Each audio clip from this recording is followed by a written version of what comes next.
Hello সবাইকে। আজকে আমরা গেছিলাম হচ্ছে তারকেশ্বরে বাবার মাথায় জল ঢালতে। সকাল সকালই গেছিলাম, হুট করে প্ল্যান হয়েছিল। আমাদের গাড়ি কেনার পর এখনও অবধি পুজো দেওয়া বাকি ছিল, তাই জন্য সকালবেলা 7টার সময় বেরিয়েছিলাম। পৌঁছাতে পৌঁছাতে ওই 9টা বেজেই গেছিলো। আমাদের বাড়ি হচ্ছে একদম শেওড়াফুলির গঙ্গার ধারে।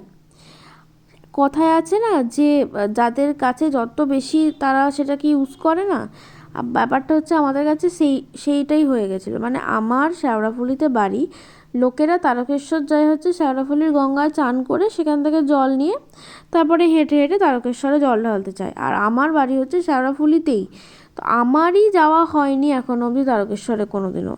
মানে ছোটোবেলায় গেছি যখন, আমার হয়তো অত মনেও নেই, জ্ঞানও ছিল না, মা বলেছিল।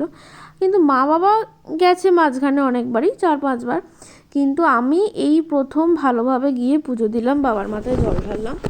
তো গিয়ে সত্যি বলছি খুব ভালো পরিষেবা, খুব ভালো সব কিছু। মানে ছিমছাম ঠাকুর, সেরকম খুব পাণ্ডাদের উৎপাত নেই, কিছু নেই, ভালো লেগেছে। আর এটা হচ্ছে দুধ পুকুর, যেখানে স্নান করে তারপরে বাবার মাথায় জল ঢালতে যেতে হয়। তো আমরা জল ফল ছিটিয়ে, যেহেতু আমরা চান করেই গেছিলাম এখান বাড়ি থেকে, গিয়ে আমরা ভালোভাবে পুজো দিতে পেরেছি। 9:30 অবধি পুজো বোধহয় দেওয়া যায়, সকালবেলা বাবার মাথায় জল ঢালা যায়, তারপরে বন্ধ হয়ে যায়, তারপরে আবার হয়তো খোলে মন্দির, সেটা জানা নেই। তো আমরা বেরিয়ে গেছিলাম ওখান থেকে পুজো দিয়ে, কিছু একটু খেয়ে নিয়েছিলাম, কচুরি ফচুরি খেয়ে নিয়ে আমরা ডিরেক্ট বাড়ির দিকে রওনা দিলাম। কারণ প্রকৃতিটা খুবই ভালো ছিল, আবার যদি খুব বড় ঝড় বৃষ্টি এসে যেত তাহলে কিন্তু আমরা রাস্তায় আটকে যেতে পারতাম।